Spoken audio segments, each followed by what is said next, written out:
കഴിഞ്ഞ വീഡിയോയിൽ പറഞ്ഞിരുന്നല്ലോ തൻ്റെ അവസാന പവർപ്ലേയിൽ നരേന്ദ്രമോദി ബാറ്റ് വീശുന്നത് സേവാഗ് ശൈലിയിലാണെന്ന്.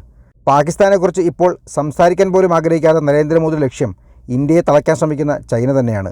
ചൈന ഒഴികെ ലോകത്തെ മറ്റെല്ലാ രാജ്യങ്ങളെയും കൂടെ നിർത്തി മുന്നോട്ട് പോകുന്ന മോദിയുടെ ലക്ഷ്യം തൻ്റെ ഭരണകാലത്ത് ഭാരതത്തെ പരമാവധി കരുത്തും സമ്പത്തുമുള്ള രാജ്യമാക്കുക എന്നത് തന്നെയാണ്. പാക് അധിനിവേശ കാശ്മീരിലൂടെ ചൈന നിർമ്മിക്കുന്ന വ്യാപാര ഇടനാഴിക്ക് തുരങ്കം വയ്ക്കും വിധം POKയിൽ ഇടപെടുന്ന നരേന്ദ്രമോദി ചൈനയുടെ ഇന്ത്യയെ ചുറ്റിയുള്ള സമുദ്രമേഖലയിലും അധീശത്വം സ്ഥാപിക്കുകയാണ്.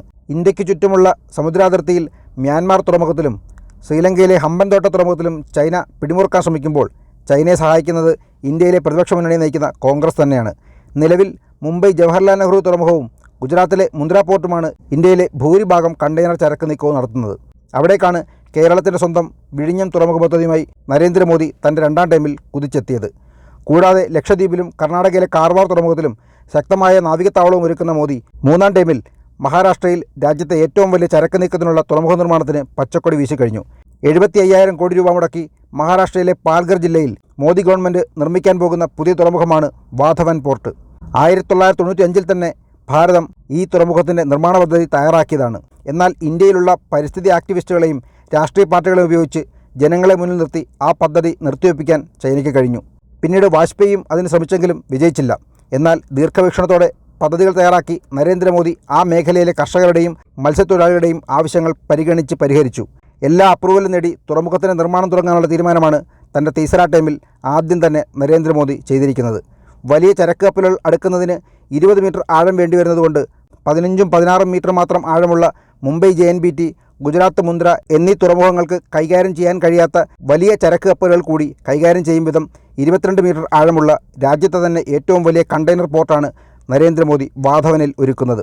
പതിവ് പോലെ കോൺഗ്രസ് ചൈനയ്ക്ക് വേണ്ടി നിർമ്മാണത്തിന് എതിർപ്പുമായി ഇറങ്ങിയിട്ടുണ്ട്. ഈ വർഷം ഡിസംബറിൽ തന്നെ നിയമസഭാ തെരഞ്ഞെടുപ്പ് നടക്കാൻ പോകുന്ന മഹാരാഷ്ട്രയിൽ കോൺഗ്രസ് സഖ്യം അധികാരത്തിലെത്തിയാൽ ഈ തുറമുഖ നിർമ്മാണത്തിൻ്റെ വേഗത കുറയ്ക്കാനെങ്കിലും കഴിയുമെന്നതുകൊണ്ട് തന്നെ ചൈനയുടെ ഇടപെടൽ മഹാരാഷ്ട്ര നിയമസഭാ തെരഞ്ഞെടുപ്പിലും ഉണ്ടാകും. അതിനെ മറികടക്കുന്ന രാഷ്ട്രീയ തന്ത്രം ഒരുക്കേണ്ടത് നരേന്ദ്രമോദിയുടെ ആവശ്യമാണ്. ആഫ്രിക്കൻ രാജ്യങ്ങൾക്കും മിഡിൽ ഈസ്റ്റ് രാജ്യങ്ങൾക്കും അതുവഴി യൂറോപ്യൻ രാജ്യങ്ങളിലേക്കുമുള്ള ചരക്ക് നീക്കവും ഇറക്കുമതിയും കാരണം പ്രാധാന്യമേറിയ ഇന്ത്യയുടെ ഈ പടിഞ്ഞാറൻ തീരത്തെ പുതിയ തുറമുഖം ഇന്ത്യക്ക് നൽകുന്ന സാധ്യത വളരെ വലുതാണ്. മാത്രമല്ല ലോകത്തിലെ തന്നെ ഏറ്റവും കൂടുതൽ ചരക്ക് കയറ്റുമതിയും ഇറക്കുമതിയും നടത്തുന്ന ഇന്ത്യൻ ഉപഭൂഖണ്ഡത്തിലെ വിവിധ തുറമുഖങ്ങളിൽ വലിയ കപ്പലുകൾ നങ്കൂരമിടാനുള്ള സൗകര്യമില്ലാത്തതുകൊണ്ട് തന്നെ ഇന്ത്യയിൽ നിന്നുമുള്ള ചരക്ക് നീക്കം കൂടുതലും ചെയ്യുന്നത് ട്രാൻസ്ഷിപ്പ് പോർട്ടുകൾ വഴിയാണ്. ഈ മേഖലയിലെ പ്രധാനപ്പെട്ട ട്രാൻസ്ഷിപ്പ് പോർട്ടുകൾ ശ്രീലങ്കയിലെ കൊളംബോ, സിംഗപ്പൂർ, മലേഷ്യ എന്നീ രാജ്യങ്ങളിലാണ്.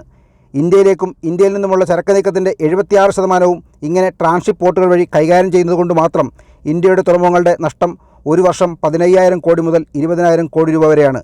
ഇത്രയും വിശാലമായ സമുദ്രതീരവും തുറമുഖങ്ങളും ഉണ്ടായിട്ടും അന്താരാഷ്ട്ര കപ്പൽച്ചാലിൻ്റെ അടുത്തുള്ള രാജ്യമായിട്ടും ശ്രീലങ്കയിലെ കൊളംബോയ്ക്കും സിംഗപ്പൂരിനും മലേഷ്യയ്ക്കും ബദലായി ആഴമുള്ള ഒരു തുറമുഖവും ഒരു ട്രാൻസ്ഷിപ്പ് പോർട്ടും നിർമ്മിക്കാൻ ഭാരതത്തിന് ഇതുവരെ കഴിഞ്ഞിരുന്നില്ല.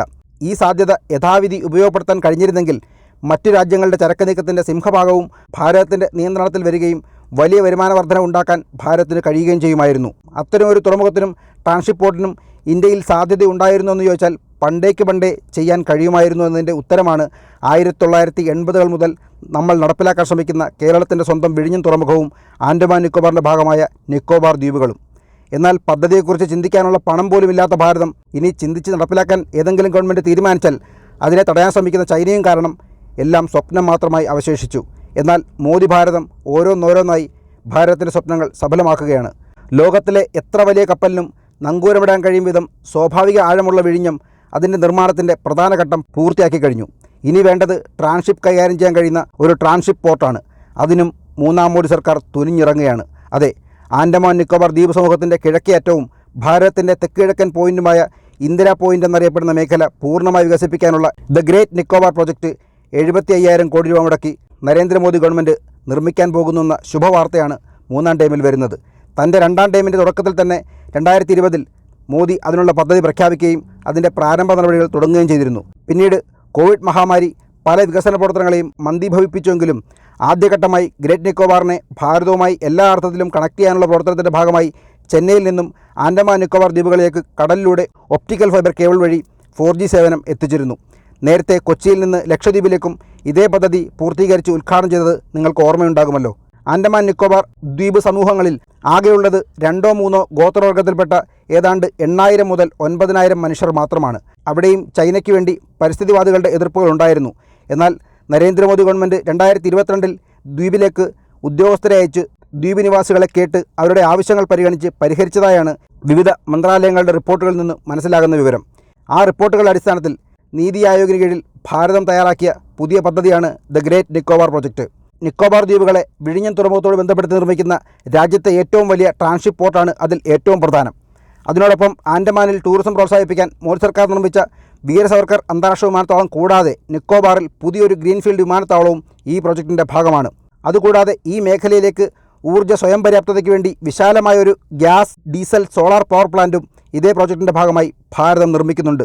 അതിനോടൊപ്പം ഉദ്യോഗസ്ഥർക്കും ടൂറിസ്റ്റുകൾക്കുമായി 6 ലക്ഷം പേരെങ്കിലും ഉൾക്കൊള്ളാൻ കഴിയുന്ന ഒരു വലിയ ടൗൺഷിപ്പും ഇതേ പദ്ധതി പ്രകാരം നരേന്ദ്രമോദി ഗവൺമെൻറ് നിക്കോബാറിൽ നിർമ്മിക്കാൻ പോകുന്നു. അന്താരാഷ്ട്ര കപ്പൽച്ചാലിൻ്റെ ഏറ്റവും അടുത്തുള്ള ഈ ഗ്രേറ്റ് നിക്കോബാർ ട്രാൻസ്ഷിപ്പ് പോർട്ടും പൂർണ്ണ സജ്ജമാകുന്ന വിഴിഞ്ഞവും ഭാരതത്തിന് നൽകാൻ പോകുന്ന നേട്ടം ചില്ലറയായിരിക്കില്ല. അതുകൊണ്ട് തന്നെ അത് സഹിക്കാൻ കഴിയാത്ത ചൈനയുടെ ഭാഗത്തു നിന്ന് പാകിസ്ഥാനെയും കോൺഗ്രസിനെയും ആം ആദ്മി പാർട്ടിയെയും കമ്മ്യൂണിസ്റ്റ് പാർട്ടികളെയും ആക്ടിവിസ്റ്റുകളെയും മാധ്യമങ്ങളെയും ഉപയോഗിച്ചുള്ള ഒളിപ്പോര് മതിയാക്കി ഒരുപക്ഷെ നേരിട്ടുള്ള ആക്രമണത്തിന് പോലും ഇനി തയ്യാറായേക്കും. അതൊക്കെ കൂടി മനസ്സിലാക്കി തന്നെയാണ് നരേന്ദ്രമോദി 36 റാഫേൽ വാങ്ങി അതിർത്തിയിൽ തയ്യാറാക്കി വച്ചിരിക്കുന്നതും ഒപ്പം ലക്ഷദ്വീപ് കാർവാർ നാവികത്താവളം തയ്യാറാക്കുന്നതും.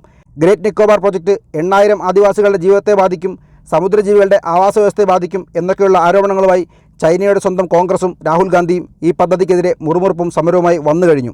നിലവിലെ കൊളംബോ തുറമുഖം ശ്രീലങ്കയുടെ എന്ന് പറയാമെങ്കിലും അത് ഏതാണ്ട് പൂർണ്ണമായി ചൈനയുടെ നിയന്ത്രണത്തിൽ തന്നെയാണ്. കൂടാതെ ഇന്ദിരാഗാന്ധി വിട്ടുകളഞ്ഞ കച്ചത്തീവ് ദ്വീപിലും ചൈനയുടെ സൈന്യത്തിൻ്റെ കണ്ണുകളുണ്ട്.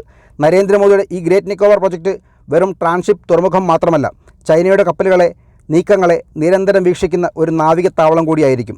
വിഴിഞ്ഞ നിക്കോബാർ തുറമുഖങ്ങളുടെ സാധ്യത എത്രത്തോളമാണെന്ന് ഈ മാപ്പ് കണ്ടാൽ നിങ്ങൾക്ക് മനസ്സിലാക്കാം. POK വഴിയുള്ള ചൈനയുടെ വ്യാപാര ഇടനാഴിക്ക് ഭാരതം തടസ്സം നിൽക്കുന്നതുകൊണ്ട് മാത്രം പാകിസ്ഥാൻ ഉപയോഗിച്ച് ഇന്ത്യയെ നിരന്തരം ചൊറിയുന്ന ചൈന ഇപ്പോൾ അവരുടെ കപ്പൽച്ചാലിൽ കൂടി കടന്നു കയറിയുള്ള ഇന്ത്യയുടെ അതിശയത്വം കണ്ടു നിൽക്കില്ല എന്നുറപ്പാണ്. കൂടാതെ ചൈന കൂടി ഉൾപ്പെടുന്ന G20യുടെ ഭാഗമായി മോദി മുന്നോട്ട് വെച്ച മുംബൈ ദുബായ് കടലിനടിയിലൂടെയുള്ള വ്യാപാര ഇടനാഴി കൂടി പ്രാവർത്തികമായാൽ ചൈനയ്ക്ക് മേലെ പോകുന്ന ഭാരതത്തെ ഒരുപക്ഷെ നാളെ അമേരിക്കയ്ക്കും മേലെ എത്തിച്ചേക്കാം. ഈ സമുദ്രാതിർത്തികളിൽ ഇത്രയും വലിയ നിർമ്മാണങ്ങൾ നടത്തുന്നതിന് പിന്നിൽ മറ്റൊരു കാരണം കൂടിയുണ്ട്. യൂറോപ്പിനെ ഇല്ലാതാക്കിയ അഭയാർത്ഥി പ്രവാഹം ഒരുപക്ഷെ നാളെ ഇന്ത്യയിലേക്കും വന്നേക്കാം. TG മോഹൻദാസ് സാർ ഒരു ഇൻ്റർവ്യൂവിൽ പറഞ്ഞതുപോലെ തന്നെ ഒരുപക്ഷെ നാളെ പാലസ്തീനിൽ നിന്നുള്ള അഭയാർത്ഥികൾ ഇന്ത്യയിലേക്ക് എത്തിയേക്കാം. അങ്ങനെയുള്ള അഭയാർത്ഥികൾക്ക് വരാൻ കഴിയുന്ന മാർഗവും കടൽ മാർഗം തന്നെയാണ്. ശ്രീലങ്കയുടെ സഹായത്തോടെയോ മാലദ്വീപിൻ്റെ സഹായത്തോടെയോ ചൈനയുടെ സഹായത്തോടെയോ ഒക്കെ ഒരുപക്ഷെ കേരളത്തിൻ്റെയും ബംഗാളിൻ്റെയും തമിഴ്നാട് തീരങ്ങളിലും അഭയാർത്ഥികളെ കുത്തിനിറച്ചുകൊണ്ടുള്ള ബോട്ടുകൾ എത്തിയേക്കാം. നമ്മുടെ രാജ്യത്തിനും വരും തലമുറയ്ക്കും വേണ്ടി സദാ ജാഗരൂകരായിരിക്കുന്ന സൈനികർക്ക് കൂടി വേണ്ടിയാണ് നരേന്ദ്രമോദിയുടെ ഈ നിർമ്മാണങ്ങളെല്ലാം തന്നെ. ഇനി വളരെ കുറച്ച് സമയം മാത്രമേ അദ്ദേഹത്തിനുള്ളൂ. അതുകൊണ്ട് തന്നെ ആക്രമണ ശൈലിയിൽ ബാറ്റ് വീശാനുള്ള നരേന്ദ്രമോദിയുടെ തീരുമാനത്തിന് പിന്നിൽ നമ്മൾ ഒറ്റക്കെട്ടായി അണിചേർന്ന് നിൽക്കേണ്ടതുണ്ട്. ഇതൊന്നും അദ്ദേഹത്തിനോ അദ്ദേഹത്തിൻ്റെ കുടുംബത്തിനോ കൊച്ചുമക്കൾക്കോ വേണ്ടിയിട്ടല്ല, നമുക്കും നമ്മുടെ വരും തലമുറയ്ക്കും നാടിനും വേണ്ടിയാണെന്നുള്ള ഓർമ്മ ഓരോ ഭാരതീയനും ഉണ്ടായിരിക്കണം.